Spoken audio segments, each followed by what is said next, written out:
Shalom, this is another episode of my live. The Catholic Daily Bible readings of today, April 20, 2024. Uh, it's Saturday. The first reading of the day is taken from Acts chapter 9, verses 31 to 42. As I am always saying that let us not rely on our Bible app. Let us buy our own Bible. Then let us read or the daily readings from there, not from those app or being shared to us social media, sa Facebook, or let us learn to read our Bible. The first reading is taken from Acts chapter 9, verses 31 to 42. The church throughout all Judea, Galilee, and Samaria was at peace. It was being built and walked in the fear of the Lord and with the consolation of the Holy Spirit. It grew in numbers. As Peter was passing through every region, he went down to the holy ones living in Lydda. There he found a man named Aeneas, who had been confined to bed for 8 years, for he was paralyzed. Peter said to him, Aeneas, Jesus Christ heals you. Get up and make your bed. He got up at once, and all the inhabitants of Lydda and Sharon saw him, and they turned to the Lord. Now in Joppa there was a disciple named Tabitha, which translated means Dorcas. She was completely occupied with good deeds and almsgiving. Now during those days she fell sick and died, so after washing her, they led her out in a room upstairs. Since Lydda was near Joppa, the disciples, hearing that Peter was there, sent 2 men to him with the request, Please come to us without delay. So Peter got up and went with them. When he arrived, they took him to the room upstairs where all the widows came to him, weeping and showing him the tunics and cloaks that Dorcas had made while she was with them. Peter sent them all out and knelt down and prayed. Then he turned to her body and said, Tabitha, rise up. She opened her eyes, saw Peter, and sat up. He gave her his hand and raised her up, and when he had called the holy ones and the widows, he presented her alive. This because known all over Joppa, and many came to believe in the Lord, and he stayed a long time in Joppa with Simon a tanner. The word of the Lord, thanks be to God. The responsorial psalm, or the psalms of today, is from Psalm 116, 12 to 17.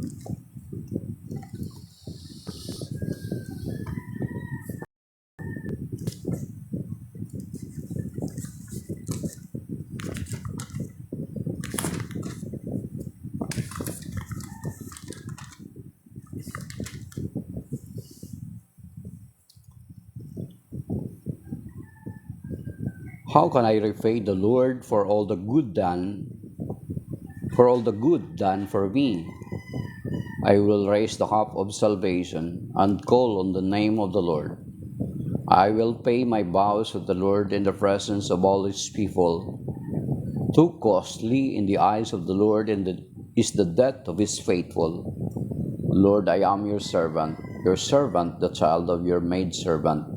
You have loosed my bonds. I will offer a sacrifice of thanksgiving and call on the name of the Lord. I will pay my vows to the Lord in the presence of all his people. In the courts of the house of the Lord, in your midst, O Jerusalem. Hallelujah. The Gospel Antiphon, John chapter 6, verse 63. and C, and then 68C.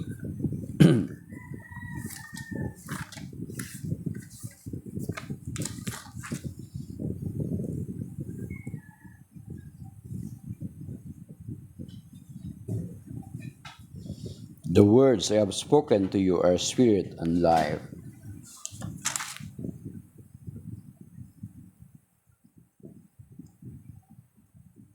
You have the words of eternal life. Alleluia, alleluia.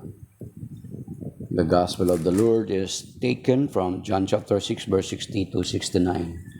Glory to you, Lord.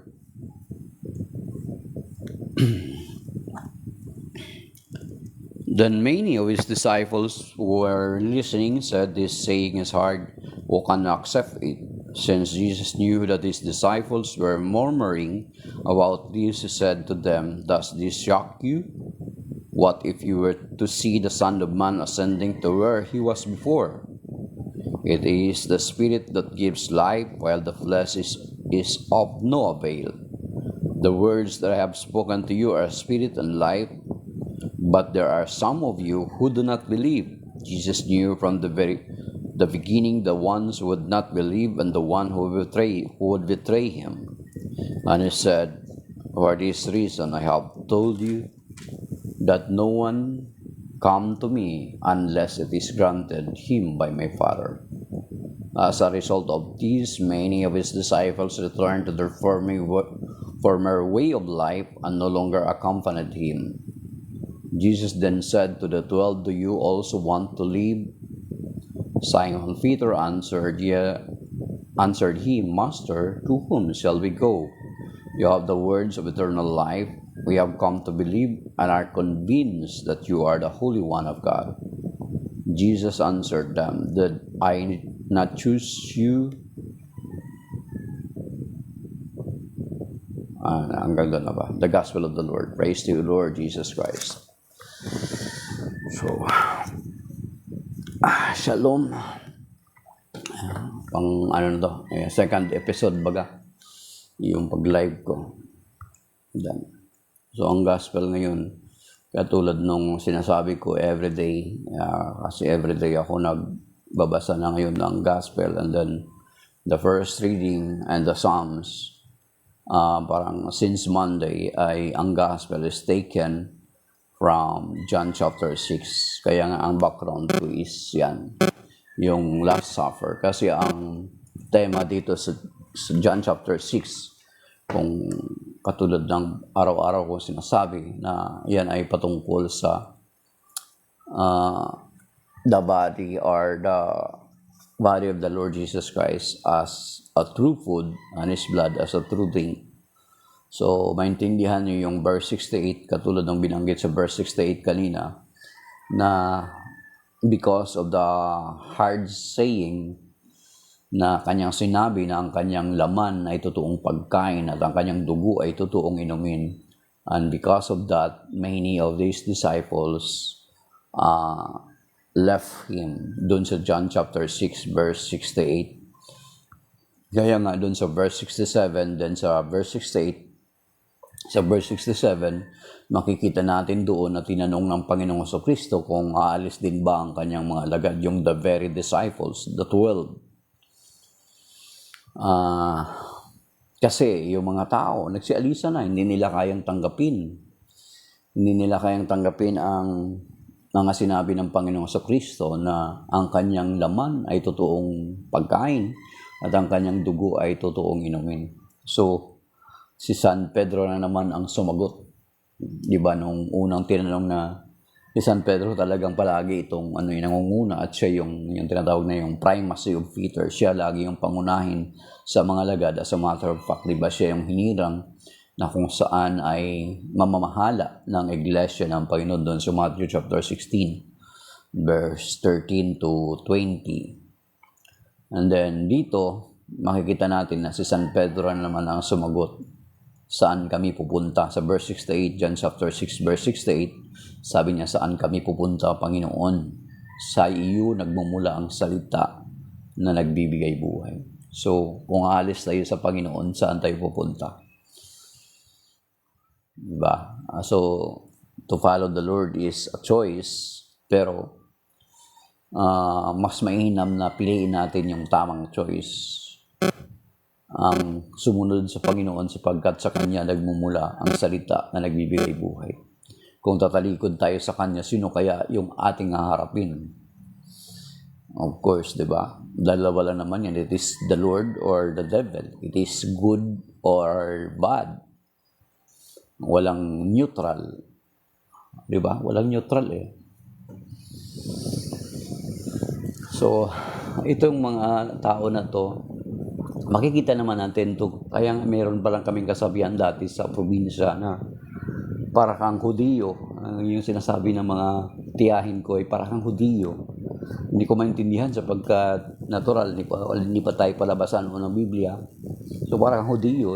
Later, na-realize ko na bakit sinasabi na para kang Hudiyo sapagkat matitigas ang ulo nito mga taong ito. Kasi makikita natin na grabe yung, halimbawa, yung sa Exodus. Nakita natin doon sa Exodus pa lang, di ba, makita natin na nung prior sila umalis sa Egypt, nagpakita na ng kahindik-hindik na mga kababalagan na at himala si Moses sa harapan ng Parao at kanila itong nasaksihan. Yet, kung babasahin na natin, nung nag-exodus na sila, nung humarap na sila sa dagat, di ba, kinwestiyon nila kaagad si Moses. Di ba, hindi nila na alaala yung ginawa ng Panginoong Jesucristo. Nung ginawa ni Yahweh doon sa Egypt, pagdating nila doon sa harap ng dagat, dinala mo ba kami dito para patayin? Then, pagdating na naman sa ilang andamin nila, di ba yung dinala mo ba kami rito para patayin sa gutom?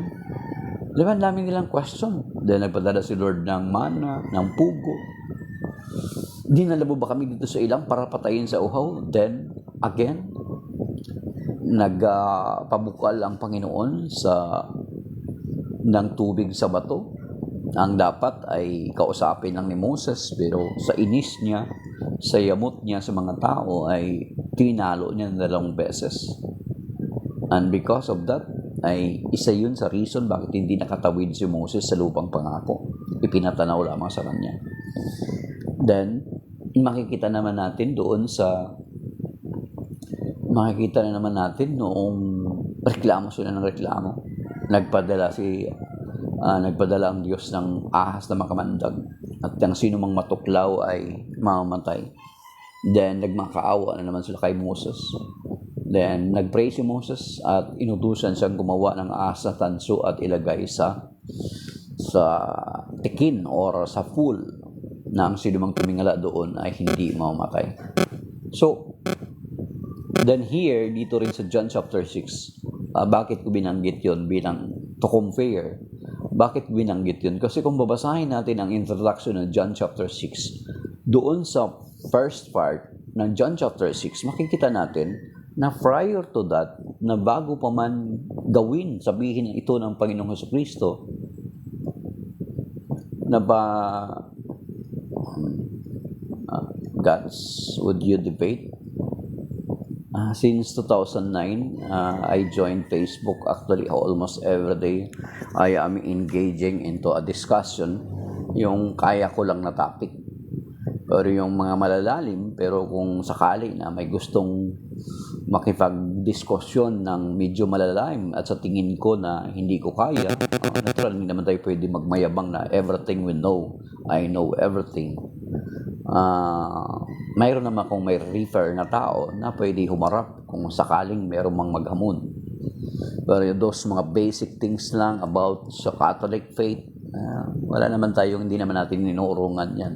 Pero kung mga medyo malalalim na, pwede naman tayong umayaw, then i-refer ko doon sa ibang mas magaling na mga debater sa Catholic. Okay, so that is God. So, then,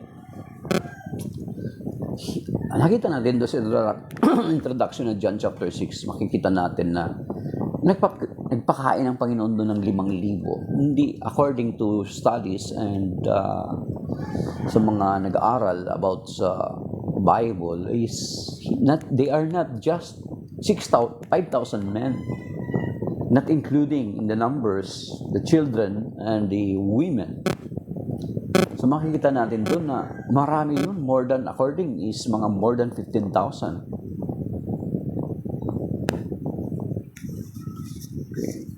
More than 15,000 champagne lady later. More than 15,000. Then later, makikita natin na lumakad siya sa ibabaw ng tubig.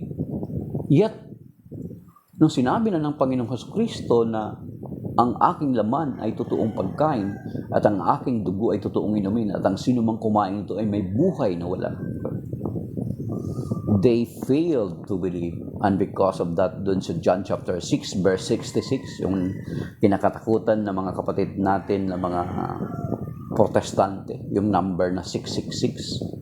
And because of that, many of his disciples left him and returned to the former way of life. So parang Katoliko ka, kung Katoliko ka, na hindi mo na tinatanggap yung Eucharistia, is kasama ka dun sa John chapter 6 verse 66. And then, sinabi dun sa 1 John chapter 2 verse 19, chapter 2, 19 to 20. Sabi doon na sila yung mga dati natin mga kasamaan. Pero totoong hindi na natin sila kasamaan sapagkat umalis sila.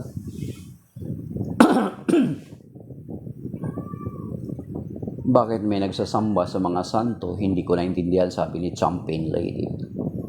Masarap yung champagne na Alacano. Nagsasamba. Ano ba ang ibig sabihin ng samba? Kapag humipo ba sa santo is samba na? Or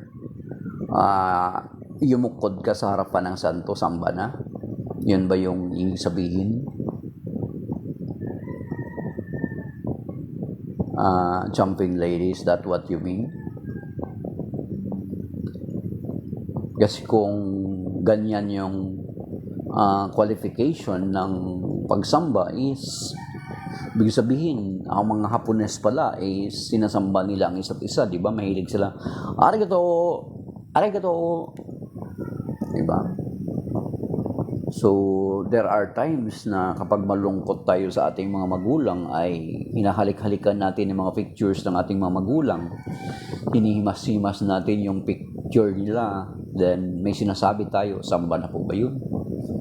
And then, kung mag-aalay tayo ng bulaklak sa puntod ng ating mga magulang na yumao, ay pagsamba na ba yun?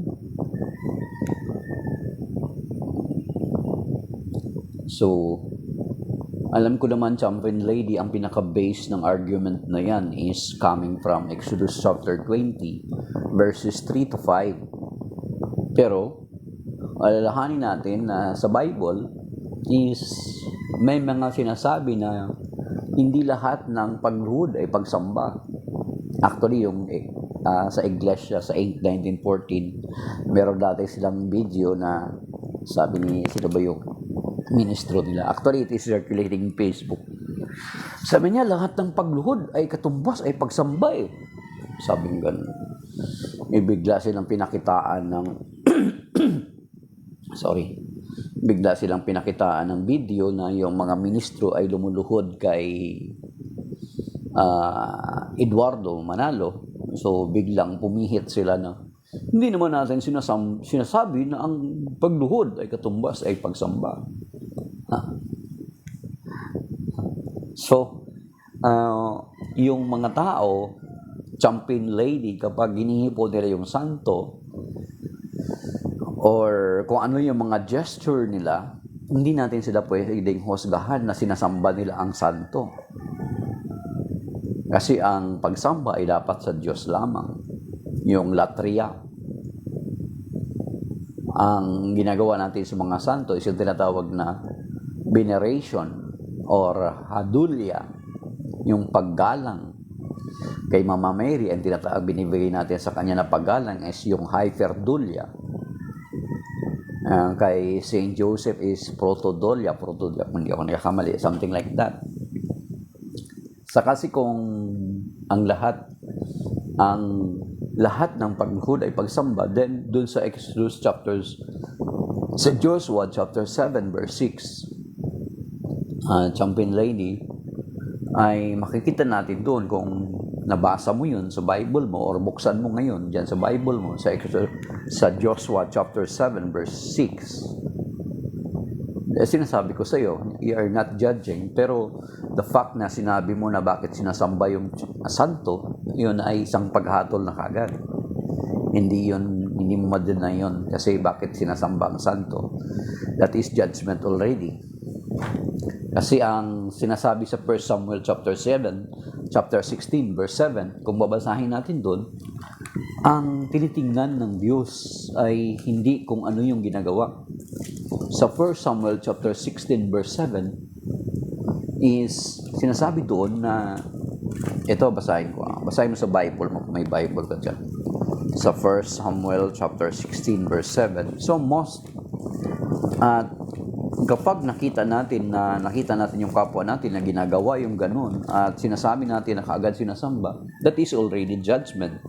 Whereas, ang Panginoon, iba yung kanyang pamantayan, sabi dito. Sa 1 Samuel chapter 16 verse 7, ngunit sinabi sa kanya, ang context nito is nung pumunta si Samuel sa mga anak ni Jesse to find a king. Sabi dito, ngunit sinabi sa kanya ni Yahweh, huwag mong tingnan ang kanyang taas at kakisigan, hindi siya ang hinirang ko. Ang batayan ko, sabi niya, ay hindi tulad ng batayan ng tao, panlabas na anyo ang tinitingnan ng tao, ngunit puso ang tinitingnan ko. So, ang Diyos ang magdidetermine kung yung tao ba na yun ay sinasamba niya yung isang bagay, kasi ang tinitingnan ni Lord hindi yung mga gestures natin, kahit yung sa ginagawa natin na pagsamba sa Kanya. Yung pagsamba natin na ginagawa sa Panginoon ay tinitingnan pa rin ni Lord ang pinakapuso natin, kung totoo ba natin siya sinasamba. Yun yung basihan niya, hindi outward appearance natin, hindi yung kung ano yung ginagawa natin, kundi kung ano yung estado ng puso natin. Ito very clear. 1 Samuel chapter 16 verse 7. Sabi niya, ang pamantayan ko ay hindi katulad ng pamantayan ng tao. Ang puso ang tinitingnan ko, hindi kung ano yung panlabas na kanyuan. So yun. Then kung nangahatol na tayo doon mismo sa Ten Commandments, ay pangahatol ay labag sa kautosan ng Diyos na sabi niya, thou shalt not bear false witness, huwag kang humatol, or maging doon sa Matthew chapter 7, do not judge so that you will not be judged. So yun. And then doon sa Joshua chapter 7 verse 6, makikita natin doon sa Joshua chapter 7 verse 6 na sinasabi doon na si Joshua at ang elder ng Israel ay nagpatira pa before the Ark of the Covenant. At yung Ark of the Covenant, above it is may dalawang imahe ng anghel. So does it mean na sinamba ni na Joshua ng elder ng Israel yung cherubim? Hindi. So yun yung isang pagpapakita lamang ng mga halimbawa. Kaya yung mga kapwa natin, kung if ever na may mga Katoliko na sinasamba yung rebulto na Diyos, pero tingin ko hindi eh. Kasi ang halimbawa din is sinabi ko na yung patungkol do sa mga imahe ng mga magulang natin. Pag hinalik-halikan natin sila, pag namimiss natin sila, does it mean we worship them as God? Kasi ang dapat sambahin ay ang Diyos bilang Diyos. So kung may kinikilala ka na ibang Diyos maliban sa Diyos, yun yung tinatawag na idolatry. Kasi sinasamba mo yung hindi totoong Diyos. So far, hindi naman natin kinikilala ang mga Diyos, ang mga santo. We are still we call them and consider them as saint. So, hindi natin sila kinoconsider as Diyos. Kung kinoconsider natin ang mga santo na Diyos, then that they can be considered as Diyos-Diyosan kasi hindi sila totoong Diyos. Isa lang ang totoong Diyos na may likha ng langit at lupa. So, Champion Lady, actually, yes, I got it now. Maraming salamat sa paliwanag.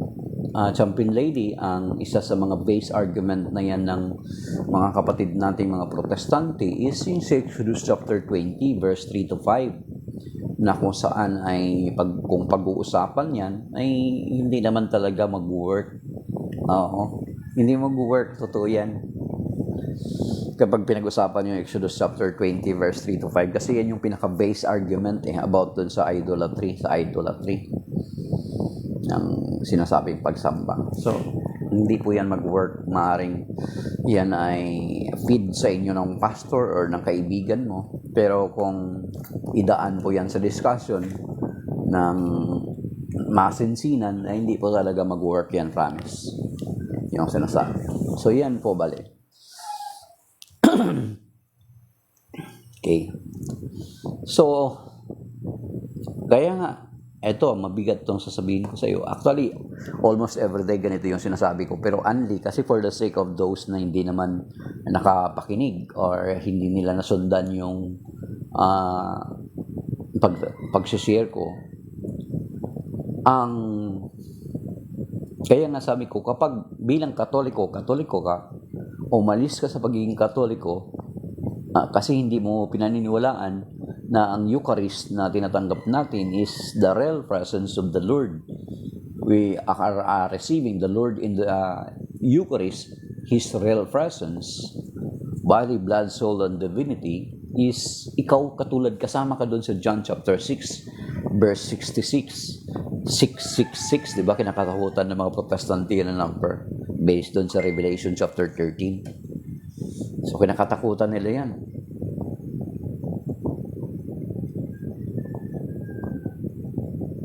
Okay, yan. So, kaya nga, yun, salamat at naliwanagan ka na yung gesture ng mga kapwa natin, kung ano man yung ginagawa nila sa mga imahe ng santo, is not constitute worship. Si Lord pa rin nakatingin sa puso kung ano ba yung intention ng kanilang puso. Based sa 1 Samuel 16:7, then, maging yung pagsamba natin sa Kanya, baka yung akala natin na sinasamba na natin si Lord ay hindi pa rin pala. Kasi ang tinitingnan pa rin ni Lord is yung puso natin. Kung totoo ba natin siya sinasamba. So, the same also applied sa mga santo. Yan. So, yun yung maging aware tayo doon. So, kaya nga ito mga bigat na kapatid. Kaya medyo natawa ako doon kay Manny Pacquiao kasi di ba umalis siya sa pagiging Katoliko. Then may isang video ako nakita na umattend siya ng isang Sunday service ng mga Protestant brethren, mga separated brethren natin sa US. Then nagkaroon sila ng communion. Sa kanila, sa mga Protestante, ay yung naniniwala sila na yun ay simbolo lamang. Pero katulad ng sinabi ko, simula nung Lunes hanggang ngayon, wala po tayong mababasa sa Biblia na simbolo lamang ang tinatanggap natin. Actually, nung ginawa ng Panginoon itong sa background ko, yung Last Supper, the Lord's Supper, when He instituted the Holy Eucharist, ay hindi na nung hinawakan niyang tinapay. Di ba sinabi niya, hindi niya sinabi na ito ang simbolo ng aking katawan. Then nung hinawakan niya ang kupa, hindi niya sinabi na ito simbolo ng aking dugo. Bagkus sabi niya, ito ang aking katawan na ihandog para sa inyo. Kanin niyo ito. Ito ang kalis ng aking dugo. Di ba? Inumin niyo ito. Then doon sa John chapter 6, very strong mga pananalita na hindi nga kinaya ng mga tagasunod niya. Nagsialisan po sila.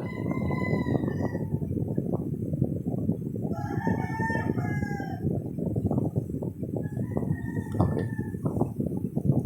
Katolik pa ako, but yes, hindi ko lahat naintindihan kaya nakita ko na kayo. Okay.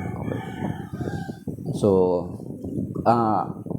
champagne at isa siguro sa recommend ko rin sa iyo is meron pong Facebook page ang Punto for Punto sa Facebook and then sa YouTube or kay Father Darwin Gitgano. They are welcoming question every night. May broadcast po sila sa Punto for Punto sa Facebook.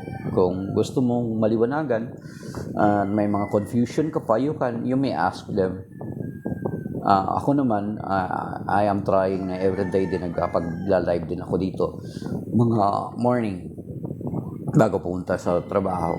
So yun, mayroong ganun. Kahit pa paano, sumasagot-sagot din ako ng mga questions if it is kaya ko sagutin. Pero kung sa tingin ko na malalim, meron po tayong mga magagaling na mga Catholic faith defenders or mga Catholic na mas may malalim na pag-unawa sa ating pananampalatayang Katoliko. So yan. So, si Ebanghelyo ngayon, noong pinaliwanag ng Panginoong Kristo na sinabi niya ang kanyang katawan ay totoong pagkain at kanyang dugo ay totoong inumin, nagsialisa ng mga tao. Thank you kay Styles for sending a heart. No, nagsialisa ng mga tao, hindi nila kayang tanggapin. Kaya nga, sabi ko sa inyo, pag Katoliko ka at umalis ka sa pananampalatayang Katoliko, kabilang ka doon. John chapter 6, verse 66. Nakakatakot na number, di ba? So, and because of this, this is John verse 66, because of this, many of his followers, disciples, left him and returned to their former way of life. So, yun yung mabigat. Kung lialis ka sa pagiging Katoliko, lilipat ka doon sa mga sekta na tinatagla ng mga tao, yun na, John chapter 6, verse 66 yung memory verse mo. Bigat nun, di ba? Sakit nun. So, naniniwala ka na lumipat ka sa ibang sekta, magko-communion pa rin kayo.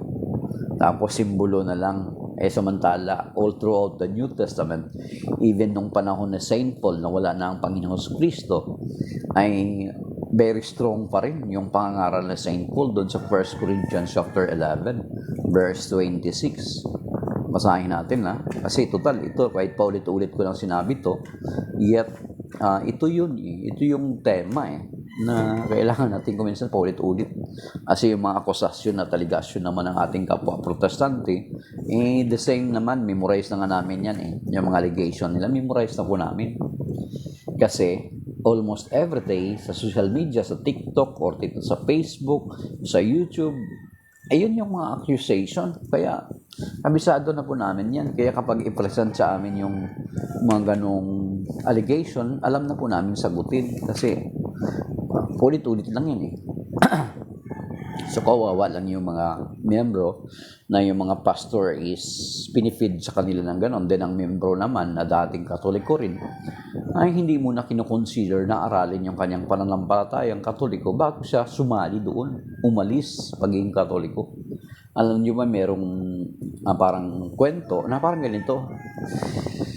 Ang Katoliko raw na parang na umaalis sa pagiging Katoliko at lumipat sa ibang sekta is parang namimingwit sa isang malaking ilog. Napakalawak na ilog. Namimingwit siya. Sabi niya parang tahimik lang dito Parang wala namang isda. Kaya ang ginawa niya, lumipat siya sa sapa. Nung namimingwit siya, tuwang-tuwa siya. Dami isda. Dami siya nahuli kasi di ba sa sapa, mababaw lang. Then makikita mo yung isda, may tumatalon-talon na gano'n. Namingwit siya doon, tuwang-tuwa siya. Dami siya nakuha ng mga maliliit na isda. Iba-ibang klase. May mga malalaki din naman.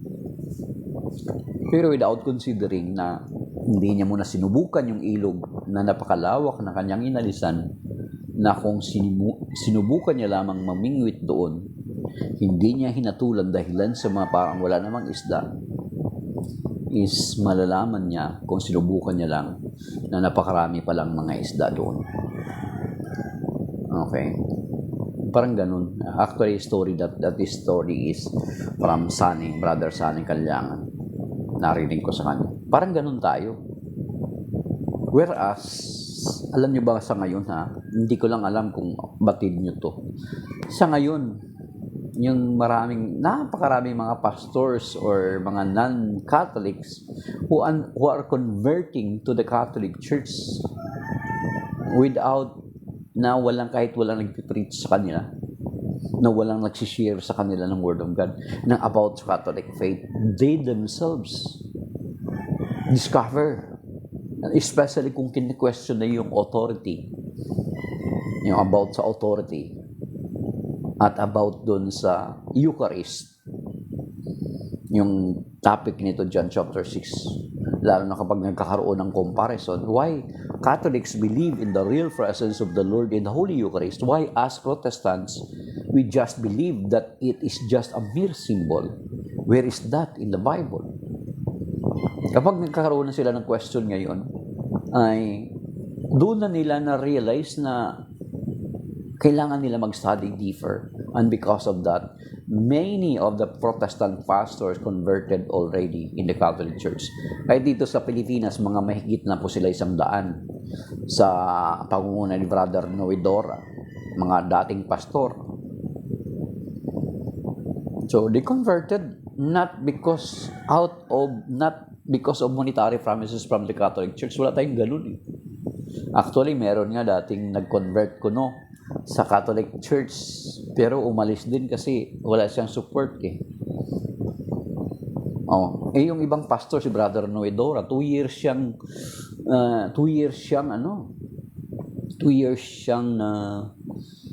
naghirap nung umalis siya sa pagiging pastor. Nawala yung support sa kanya from abroad.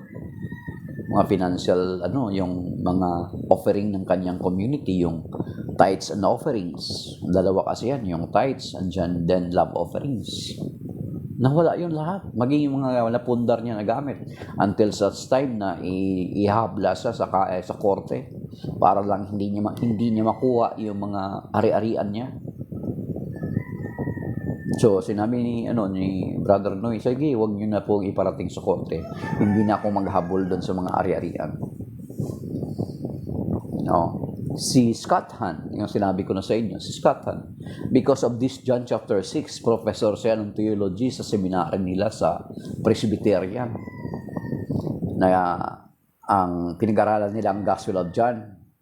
Pagkatapos sila sa chapter 1, then chapter 2, chapter 3, chapter 4, chapter 5, pagdating sa John chapter 6, nahirapan siya. Kasi it is pointing to the Eucharist na sa atin, sa Catholic Church, that we believe that it is the real body and blood of the Lord Jesus Christ. So, ang ginawa niya, dinrop niya yung subject na yon, nag-resign siya sa school. Then, because of that, he started investigating the Catholic faith. And because of that, na-convert sila mag-asawa si Scott Hahn and then si Kimberly Hahn, ang kanyang asawa. Kung titingnan, hanapin nyo sa Facebook, yung meron silang aklat na mabibili nyo siguro sa Totoo sa Green Hills, yung Rome Sweet Home. Nag-convert sila without any Catholics who persuade them to convert to the Catholic Church. Si Ulf Ekman, isang mega church pastor ng Sweden, nag-convert siya sa Catholic Church. In-announce niya ang conversion niya doon mismo sa pulpit nung nagpe-preach siya. nagkagulo yung congregation niya, pati yung iba niya mga kasamahan ay tumulong na rin sa pagpapaliwanag. Pero mo kung pastor ka, lahat ay may enjoy mo.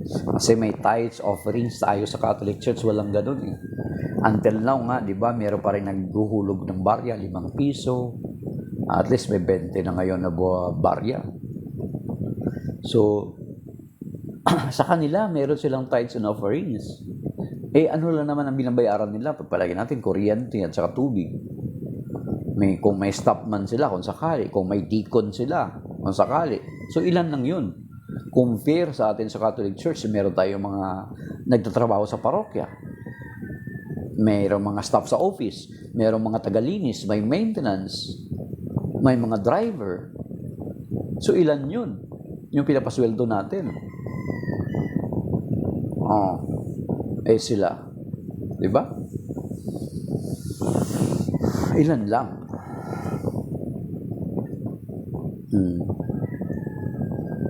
Pero sa atin, mga lang, hindi tayo nag-oblige ng tao to give tithes and offerings. Kusang loob. Kung may mga second basket and collection man, hindi rin yan compulsory, hindi rin yan pinapwersa. Kung magbibigay ka, it's okay. Lalo na kung yung binibigay na yun ay para sa charity. Then, dapat mong basahin yung Matthew 25:36 to 46. Yan. So, ganun mga kapatid. Kung katoliko ka, tandaan mo to, umalis ka sa pagiging katoliko, lumipat ka dun sa sekta na itinayo ng tao. Ang verse mo is John chapter 6 verse 66. John 6:6. John 6:66 ang verse mo.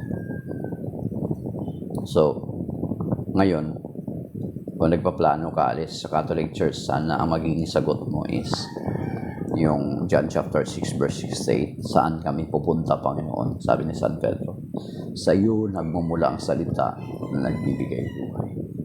So, maybe that is by now, okay, naisali natin sa usapan natin yung kay Champion Lady.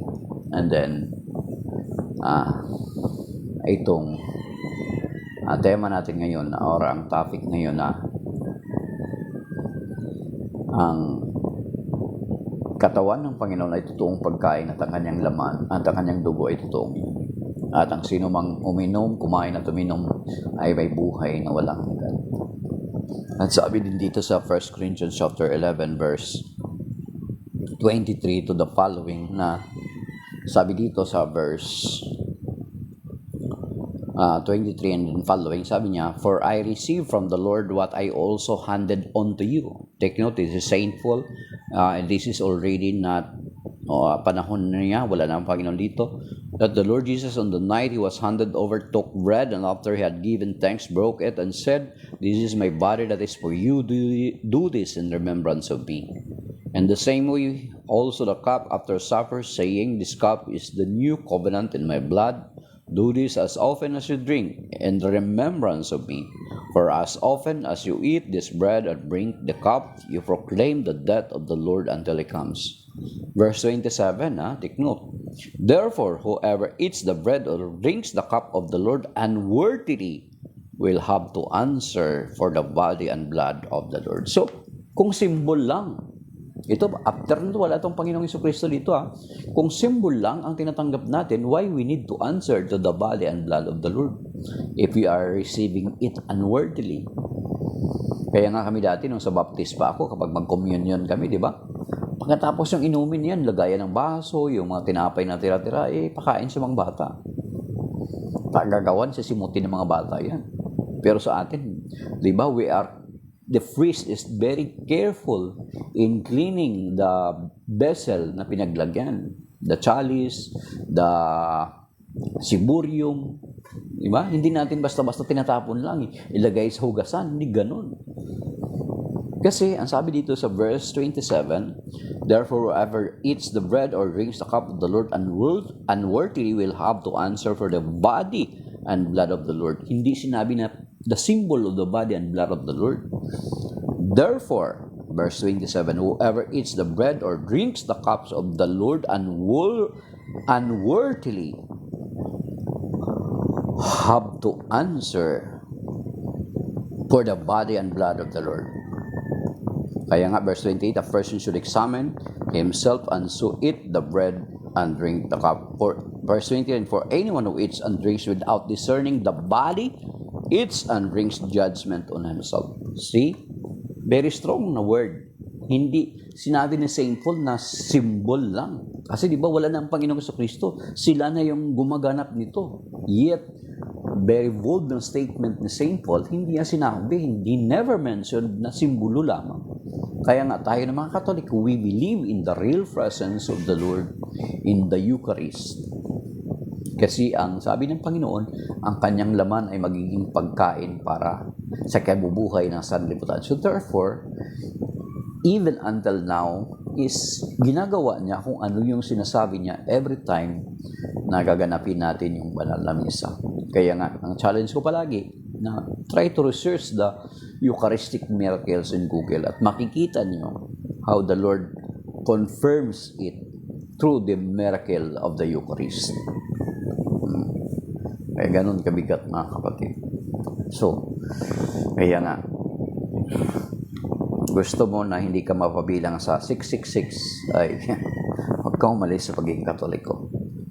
At alam nyo ba sino yung umalis sa misa? Yung kauna-unang umalis sa misa? Di ba si Judas? Kaya nga, kapag umalis tayo, tinatalikuran natin ang misa, ay para tayong si Judas. So let us not be like Judas, or let us not be those who left the Lord na naging marka sa kanila yung 666. John chapter 6 verse 66. And because of that, many of his disciples left him and returned to their former way of life. So, shalom. May God bless us all, mga kapatid. That is by now. May God bless us all in Jesus' name. Amen.